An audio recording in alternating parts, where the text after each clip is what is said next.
Wow. Baik, selanjutnya kita dengarkan pemaparan dari petani milenial. Ini sangat unik gitu ya, sangat inspiratif karena memang anak muda ini biasanya agak sedikit alergi bicara soal bercocok tanam, menjadi petani dan lain sebagainya. Tapi ini sangat berbeda karena Mas Sofyan ini merupakan duta petani milenial yang karyanya sudah bisa dinikmati di seluruh Nusantara, bahkan mungkin bisa sampai ke luar negeri. Kita akan dengarkan pemaparan dari Mas Sofyan malam hari ini. Mas Sofyan, silakan.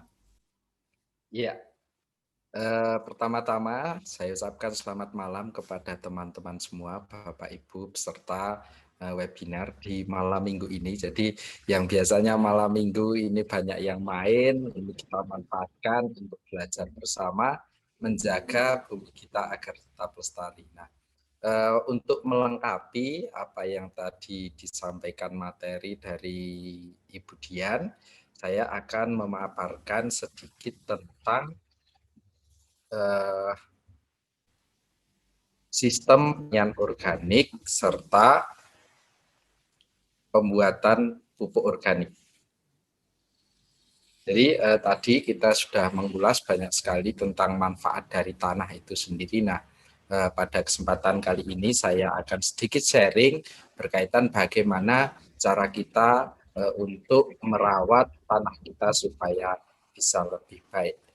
Nah, perkenalkan dulu, nama saya Sufyan Adi Cahyono, boleh dipanggil Sufyan. Jadi saya di sini sebagai petani yang menanam berbagai jenis sayuran organik. Jadi mungkin sejalan dengan apa yang tadi disampaikan oleh Mbak Dian bahwa karena sistem pertanian ini sebenarnya juga menyumbang emisi yang lumayan bagi bumi kita, sehingga kami di sini berupaya untuk kita menanam sekaligus menjaga bumi dengan bercocok tanam secara organik. Nah, ini tim saya di Kopeng, di Merbabu, jadi tidak saya sendiri yang mengelola, jadi kami kurang lebih ada 30 orang yang tergabung dalam sebuah kelompok tani yang bernama Kelompok Tani Citra Muda. Kemudian kita punya merek yaitu SOM atau Sayur Organik Merbabu, yang kita fokusnya adalah melakukan budidaya dan juga pemasaran aneka sayuran organik secara online berbasis media sosial. Dan saat ini alhamdulillah sudah tergabung kurang lebih 400 para petani, 400 para pahlawan lingkungan yang siap menjaga bumi kita melalui lereng Gunung Merbabu khususnya. Kemudian ini sedikit gambaran mengenai kebun kami. Jadi di Kopeng ini kita mengelola kurang lebih 10 hektar lahan yang semuanya kita tanami sayuran dengan standar organik Indonesia, dan juga produknya alhamdulillah juga telah tersertifikasi halal MUI. Ini contoh produk-produk kami. Jadi ada banyak sekali jenis sayuran yang kami tanam. Kemudian ini sistem pemasaran kami khas milenial, jadi kita memasarkan produk secara online dengan memanfaatkan media sosial, utamanya adalah melalui Instagram di @sayurorganik. Nah, itu sekilas tentang apa yang kami lakukan di sini. Nah, sekarang untuk memilih sistem pertanian organik, kenapa tidak sistem pertanian yang lain? Karena kami sadar bahwa saat ini lingkungan kita, terutama lingkungan pertanian kita, ini mengalami penurunan kualitas agroekosistem. Jadi tidak hanya penurunan jumlah lahan, jadi lahannya sudah semakin sedikit, rusak lagi. Jadi upaya yang kami lakukan adalah solusinya dengan kami menanam secara organik, supaya harapannya adalah lahan yang kami tanam, yang kami tanami ini bisa tetap subur, bisa digunakan untuk para petani di masa yang akan datang.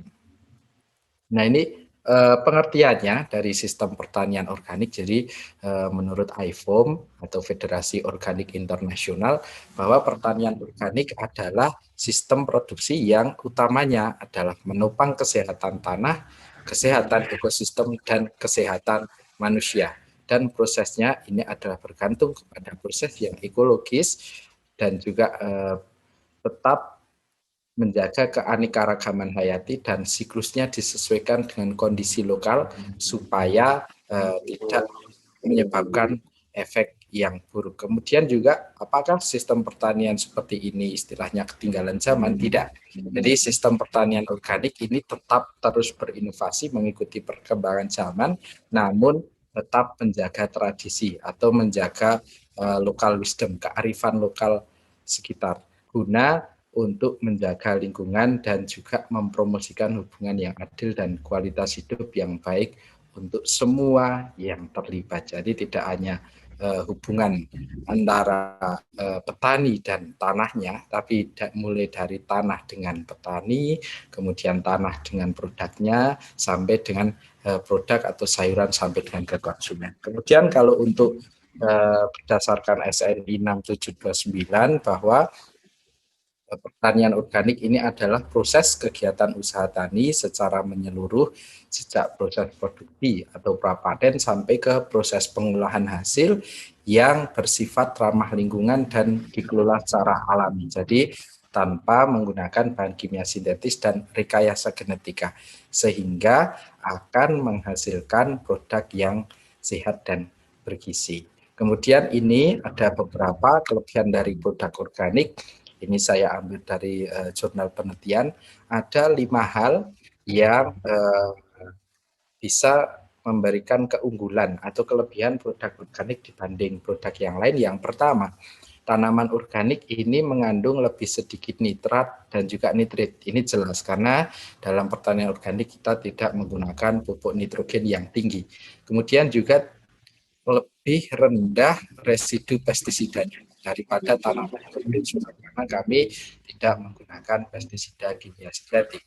Kemudian tanaman organik ini ternyata mengandung vitamin C, senyawa fenolik, asam amino, esensial, kemudian total gula, beta karotin yang lebih tinggi dibanding tanaman konvensional, sehingga sayur organik di masa pandemi ini menjadi salah satu bahan makanan yang diminati oleh masyarakat kita. Karena dengan kandungan vitaminnya yang lebih tinggi ini dipercaya mampu meningkatkan imunitas kita supaya kita terhindar dari virus COVID-19. Kemudian yang ketiga adalah tanaman organik ini mengandung lebih banyak zat besi, magnesium, dan masih banyak lagi. Kemudian tanaman organik ternyata rasa dan aromanya ini lebih baik dibanding tanaman konvensional. Jadi kalau kita makan tomat yang organik itu kita bisa merasakan manisnya seperti apa, kemudian asamnya tomat ini seperti apa, tidak ada yang dirubah. Kalau makan yang non organik biasanya ada rasa getir atau rasa pahitnya, yaitu karena residu pestisida yang tertinggal di buah tersebut. Kemudian yang kelima, ini ternyata tanaman organik memiliki daya simpan yang lebih lama dan penyusutan bobot yang lebih rendah dibandingkan tanaman konvensional. Itu beberapa kelebihan dari produk organik. Kemudian bagaimana cara kita membudidayakan produk organik atau sayuran organik? Yang pertama, kita tidak boleh menggunakan pupuk kimia sintetis. Yang kedua, tidak boleh menggunakan pestisida kimia sintetis. Yang ketiga, tidak boleh menggunakan hasil rekayasa genetik. Yang keempat, lahan telah melalui masa konversi. Ini untuk yang poin keempat ini terutama untuk yang masuk skala produksi seperti tempat kami. Namun untuk teman-teman yang melakukan urban farming, yang keempat ini bisa diganti yang tadi. Jadi bisa diganti dengan langkah-langkah kita menyehatkan tanah. Salah satunya adalah dengan menggunakan kompos. Nah, teman-teman semua, di dalam sistem pertanian organik, kami sebagai pelaku dan juga teman-teman mungkin kita harus memegang 4 prinsip utama. Ini yang pertama ada prinsip kesehatan, ada prinsip ekologi, ada prinsip keadilan, dan juga ada prinsip perlindungan. Semua prinsip ini harus ditaati dan juga dilakukan oleh para pelaku pertanian organik. Yang pertama adalah prinsip kesehatan, di mana dalam pertanian organik ini kita kesehatan tanaman, kesehatan hewan, manusia, dan juga bumi sebagai satu kesatuan yang tidak terpisahkan.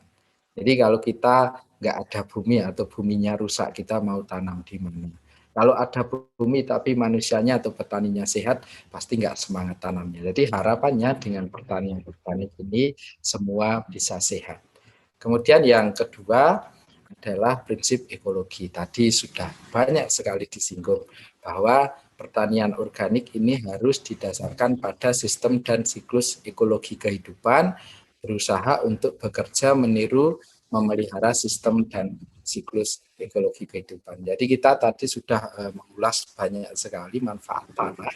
Jadi di tanah itu sebenarnya secara alami di sana sudah ada tadi unsur hara makro, misalkan nitrogen, fosfat, kalium, ada unsur hara mikro, ada oksigen, ada CO2, ada air, itu yang umum.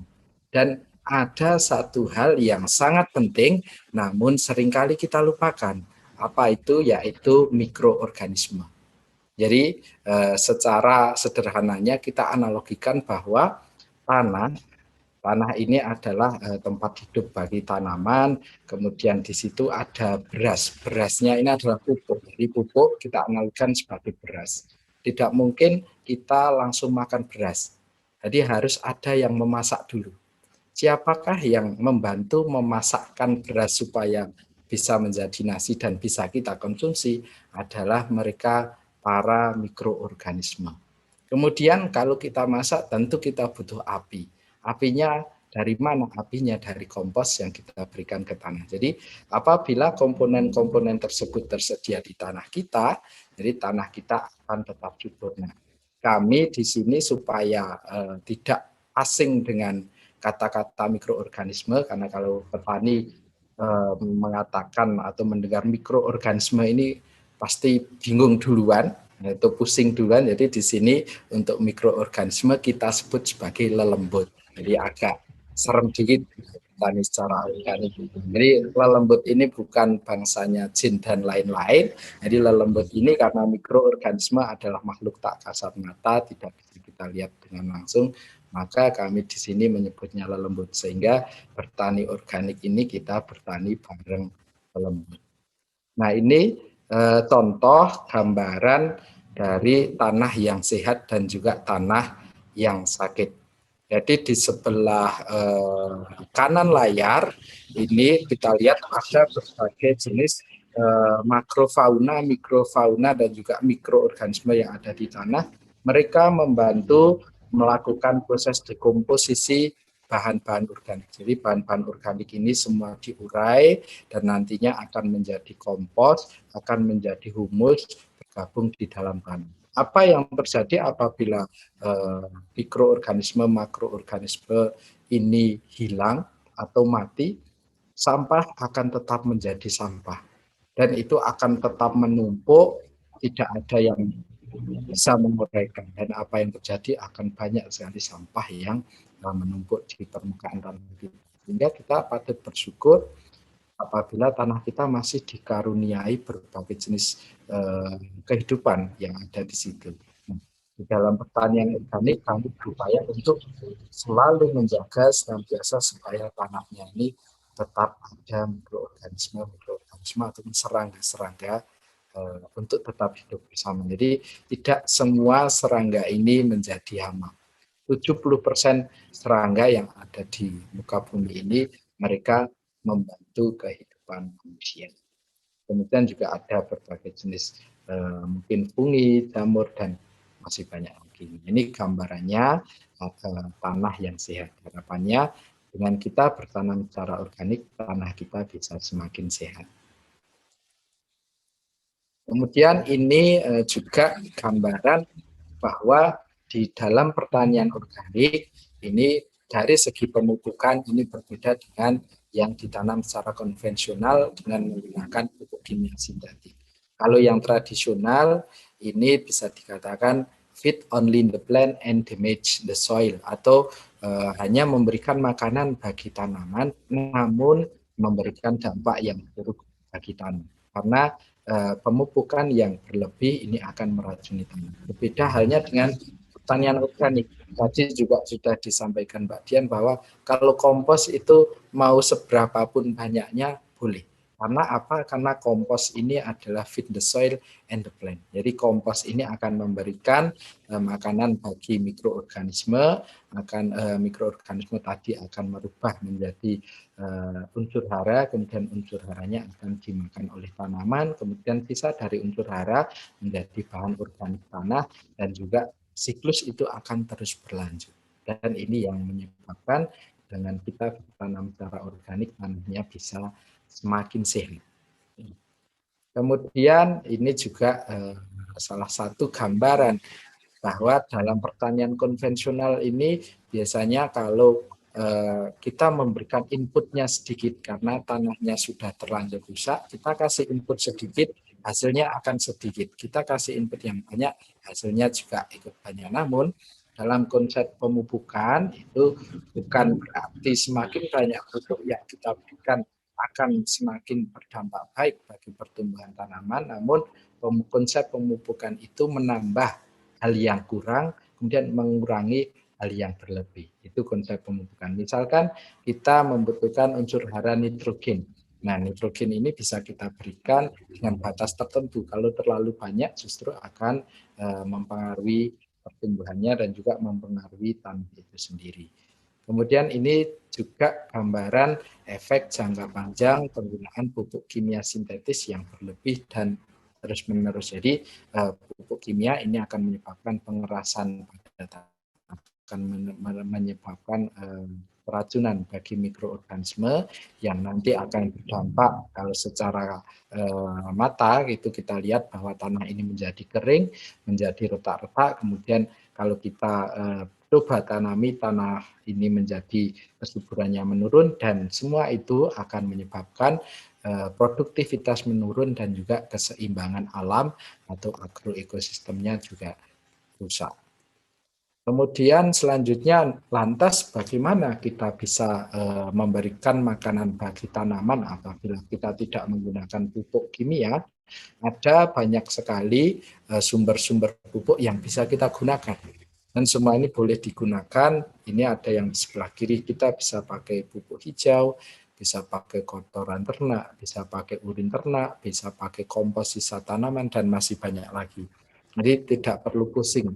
Misalkan kita tidak ada pupuk kimia, kita bisa menggunakan 14 komponen ini sebagai pupuk. Kemudian ini sampingnya adalah jenis bahan-bahan yang tidak diperbolehkan dalam penggunaannya dalam sistem pertanian. Kemudian saya lanjutkan prinsip yang selanjutnya, yaitu prinsip keadilan. Jadi di mana dalam pertanian organik ini juga harus membangun hubungan yang baik, menjamin keadilan terkait dengan lingkungan dan kesempatan hidup bersama. Jadi konsep keadilan ini mulai dari petani, adil dengan tanah yang mereka gunakan, adil dengan mikroorganisme yang ada di tanah tersebut, sampai dengan keadilan itu sampai dengan petani dengan konsumennya.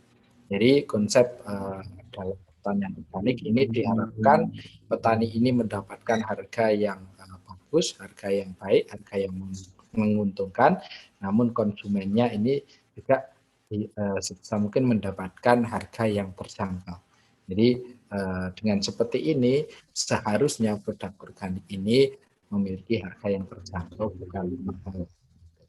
Kemudian yang keempat prinsip dalam pertanian organik adalah prinsip perlindungan, di mana pertanian organik ini walaupun kita sudah berupaya tidak menggunakan input kimia sintetis, kita juga wajib mengelola secara hati-hati dan juga bertanggung jawab untuk melindungi kesehatan dan kesejahteraan generasi yang sekarang, generasi yang akan datang, serta untuk menjaga kesehatan lingkungan hidup kita. Kemudian selanjutnya tadi berkaitan dengan pemupukan, maka selanjutnya adalah kita mengenal dulu jenis pupuk organik, manfaat, serta cara pembuatannya. Yang pertama adalah pengertiannya dulu. Jadi pupuk organik misalkan pelapukan sisa tanaman, hewan, dan juga manusia. Nah, pupuk organik ini bisa berbentuk padat atau cair yang digunakan untuk memperbaiki sifat fisik, kimia, dan biologi tanah. Jadi kita garis bawahi dulu, yang pertama adalah memperbaiki. Jadi memperbaiki sifat fisik, kimia, biologi tanah. Setelah diperbaiki, setelah tanahnya sehat, ini akan berdampak pada pertumbuhan tanaman yang meningkat. Kemudian pupuk organik ini mengandung lebih banyak bahan organik daripada kadar haranya. Ini yang menyebabkan nanti ada kelemahan dari pupuk organik. Kemudian ini perbedaannya antara pupuk organik, pupuk kandang, dan juga pupuk kimia. Kalau organik dan kimia ini jelas. Yang pertama unsur hara, kalau pupuk organik ini lengkap. Jadi 4 sehat 5 sempurna ada di pupuk organik. Namun kandungannya ini sedikit berbeda dengan pupuk kimia. Pupuk kimia biasanya 1 atau lebih unsur hara, misalkan NPK ini kandungannya tinggi. Kemudian kalau pupuk kandang ini belum tentu, karena sebenarnya pupuk organik dan pupuk kandang ini berbeda. Kalau pupuk kandang ini adalah pupuk yang dihasilkan dari ternak namun belum terproses secara sempurna. Jadi belum matang sehingga kandungan unsur haranya ini belum tersedia bagi kami. Kemudian ini juga ada banyak sekali perbedaan. Jadi ada juga pengaruhnya terhadap kerusakan tanah. Jadi kalau pupuk kandang serta pupuk organik ini tidak ada pengaruh kerusakan, tapi kalau yang kimia ini maksimal. Sehingga kita harus mengelolanya secara hati-hati. Kemudian untuk sumber utama dari pupuk organik apabila di tingkat petani adalah dari ternak. Jadi biasanya para petani organik atau para petani sayuran organik ini biasanya punya ternak di tempat mereka masing-masing. Nah, ternak ini untuk apa? Yang pertama, kita manfaatkan emas hijaunya atau kotorannya untuk dikelola, untuk didekomposisi menjadi pupuk organik. Kemudian dari ternak ini kita manfaatkan emas merahnya atau dagingnya. Kemudian yang ketiga adalah kita manfaatkan emas putihnya atau susunya. Jadi ternak ini banyak sekali manfaatnya bagi kami para petani organik.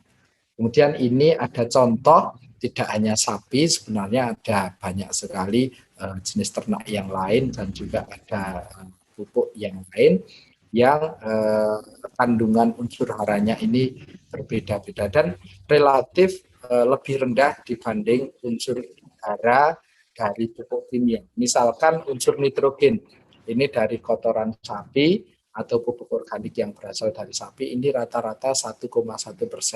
Jadi kurang lebih 15% lebih rendah dibandingkan dengan pupuk kimia sintetik, misalkan NPK. Ini yang menyebabkan bahwa penggunaan pupuk organik ini biasanya lebih banyak dibanding pupuk kimia. Jadi misalkan kalau menggunakan pupuk kimia ini hanya cukup 100 gram mungkin karena kandungan nitrogennya ini 15% lebih sedikit. Jadi kalau mau tanaman kita kebutuhan nitrogennya tercukupi, kita harus menambahkan 15% lebih banyak pupuk yang berasal dari sapi atau kurang lebih 1,5 kilo. Baru kebutuhan nitrogennya ini tercukupi. Ini berdasarkan dengan kandungan unsur haranya. Kemudian manfaatnya dari pupuk organik ini banyak sekali. Yang pertama sebagai katalisator tanah. Jadi tadi sudah disebutkan bahwa pupuk organik yang sudah matang biasanya pH-nya atau derajat keasamannya adalah netral. Sehingga dengan penambahan pupuk organik ini akan bisa menetralkan tanah kita. Kemudian juga membunuh mikroorganisme tanah, maksud saya menumbuhkan mikroorganisme tanah dan bakteri penyubur tanah. Jadi tadi, jadi seperti apa istilahnya apinya. Kemudian yang ketiga adalah mengembalikan kesuburan tanah. Kemudian keuntungannya tadi yaitu memperbaiki mulai dari sifat fisik tanahnya, sifat kimia sampai sifat biologis tanahnya. Kemudian kelemahannya ini adalah tadi karena memang kandungan unsur haranya sedikit sehingga dibutuhkan lebih banyak dalam tiap kali musim tanam. Kemudian juga yang kedua, apabila prosesnya ini tidak sempurna, akan terjadi hambatan pada penyerapan unsur hara oleh akar tanaman. Jadi teman-teman mungkin bisa mencoba yang satu, tanaman kita tanam, kita beri pupuk organik yang sudah jadi, yang satu kita kasih pupuk kandang yang masih segar. Nanti tanamannya pasti akan sangat berbeda pertumbuhannya. Kemudian untuk syarat atau bahan untuk pembuatan pupuk organik, yang pertama adalah berasal dari bahan organik, yang kedua diusahakan tidak tercemar bahan kimia sintetik, karena nanti akan mempengaruhi proses dekomposisi. Kemudian juga cocok untuk habitat mikroba menguntungkan, kemudian juga harganya murah, dan ada bahan pengganti bila bahan baku habis. Misalkan kita ingin membuat pupuk organik dari pupuk kandang sapi, oh ternyata kok kurang, kita bisa menggunakan pupuk kandang ayam, atau pupuk kandang kambing, atau kompos tanaman, dan sebagainya. Kemudian selanjutnya adalah dengan urban farming, kita bisa memanfaatkan sisa makanan sebagai pupuk dan juga pestisida alami. Contohnya adalah nasi basi. Ini kita bisa manfaatkan untuk membuat dekomposer atau mol nasi. Kemudian kulit buah, sisa sayuran ini juga bisa kita gunakan untuk membuat mol buah sekaligus sebagai sumber nitrogen. Nitrogen ini berfungsi untuk pertumbuhan pucuk tanaman, pertumbuhan daun tanaman. Kemudian ampas teh atau ampas kopi ini juga bisa untuk kompos. Jadi terutama ini untuk bapak-bapak yang suka minum kopi, setelah habis ampasnya jangan dibuang di wastafel. Jadi ampasnya bisa kita siramkan ke tanaman, ini lumayan juga sambil ngasih kopi ke tanaman, ini sebagai sumber nitrogen. Kemudian sisa tulang, air cucian beras, cangkang telur ini bisa dimanfaatkan sebagai sumber pupuk fosfor dan juga kalsium yang membantu pertumbuhan sel-sel tanaman supaya tanaman itu kuat dan tahan terhadap serangan hama penyakit. Kemudian selanjutnya adalah serabut kelapa atau air kelapanya, ini bisa kita manfaatkan sebagai sumber kalium. Kalium ini berfungsi untuk pertumbuhan bunga dan juga buah untuk tanaman. Jadi untuk tanaman buah ini kita memerlukan sumber fosfor dan kalium yang cukup. Kalau untuk tanaman sayur ini biasanya paling banyak membutuhkan unsur nitrogen. Kemudian ini cara pembuatannya. Nanti bisa dipraktekkan teman-teman semua. Nanti juga bisa sharing boleh, apabila mungkin buatnya kok salah atau mungkin berhasil, nanti bisa sharing bersama lewat City Grower atau lewat kami di Sayur Organik Merbabu. Ini cara membuat mol nasi, ini cara membuat mol nanas. Jadi kalau waktunya nggak malam nanti bisa sekalian praktek, tapi karena malam ini jadi mungkin cara pembuatannya dulu. Next bisa kita bareng-bareng membuat. Kemudian ini setelah mol karena mol ini utama, mol ini sebagai sumber mikroorganisme. Setelah itu mol ini kita bisa manfaatkan untuk membuat pupuk padat. Ini contoh pupuk padat yang berbahan dasar dari pupuk kandang. Kemudian dari pupuk padat yang sudah jadi kompos, ini kita bisa manfaatkan untuk kita buat menjadi pupuk organik cair atau POC, salah satunya adalah teh kompos. Nah, caranya seperti berikut ini. Kemudian selanjutnya kita juga bisa memanfaatkan urinnya, urin dari ternak untuk membuat POC Verinsa, fermentasi urin sapi. Kalau itu dari sapi, atau Verinci, fermentasi urin kelinci apabila itu dari kelinci, dan masih banyak lagi. Kemudian ini juga sebagai pedoman kita bahwa ada juga kesalahan-kesalahan dalam kita membuat pupuk organik. Permasalahan yang pertama adalah bahan terlalu kering. Ini menyebabkan bahan dasar kompos terlalu kering atau kandungan di bawah batas minimal untuk kehidupan mikroba. Jadi kalau terlalu kering juga proses dekomposisinya akan berjalan lebih lama. Nah, ada cara mengatasinya, misalkan dibalik, kemudian ditutup terpal atau ditutup plastik supaya penguapan terkendali dan tidak terlalu kering. Kemudian kalau terlalu basah, apakah juga mempengaruhi? Ternyata iya. Kalau terlalu basah, misalkan air hujan masuk ke tempat pengolahan pupuk. Ini nanti juga akan mempengaruhi proses dekomposisi. Jadi usahakan dalam membuat pupuk organik ini terhindar dari sinar matahari langsung dan juga terhindar dari air hujan yang diganti secara terus-menerus. Kemudian juga proses dekomposisi lambat.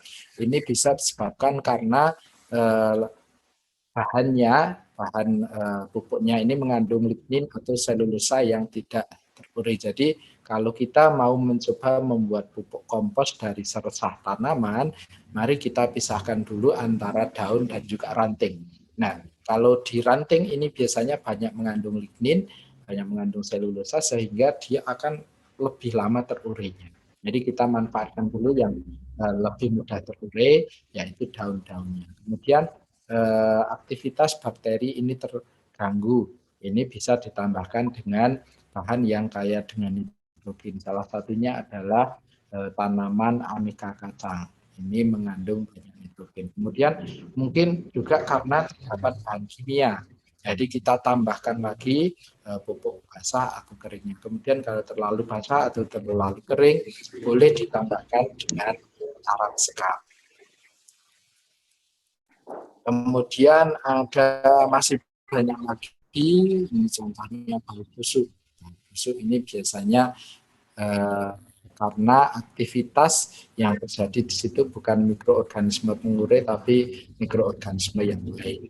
Kemudian juga ada gulma atau ada hama, misalkan uret dan juga rayap. Ini juga bisa terjadi karena mungkin suhunya pada saat proses pengumposan ini kurang panas sehingga tidak mematikan biji gulma atau uret atau rayap, dan juga karena bahan yang kita gunakan tadi ligninnya terlalu tinggi.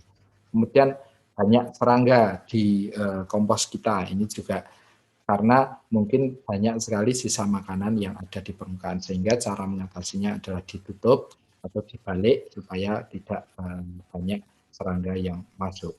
Nah, itu kurang lebih sekilas tentang pembahasan kita berkaitan dengan pupuk organik. Jadi selamat mencoba untuk teman-teman semua. Semoga berhasil dan tanamannya subur-subur. Selamat malam, salam yang muda yang bertani. Saya kembalikan ke moderator. Terima kasih.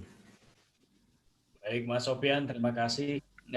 Bagaimana mempraktekkan kemudian bisa bermanfaat dari alam untuk alam gitu ya. Saya coba misalnya kemarin kalau selesai makan soto kuahnya nggak habis tuh saya siram ke pohon yang ada di depan rumah. Ada kebetulan saya menanam daun sirih, ada daun bidara, pohon cabai. Beberapa kali saya coba pohon cabai ini cuma agak gagal nih Mas. Nggak tahu saya kenapa, karena faktor tanah tadi yang disampaikan Mbak Dian atau ada penyebab-penyebab lain. Nah, ini juga PR buat saya dan sangat inspiratif malam hari ini. Saya yakin kalau dengerin Mas Sofian malam hari ini, anak-anak milenial yang biasanya nongkrong di kafe, dia pasti ikutan diskusi kita malam hari ini, Mas. Top, luar biasa.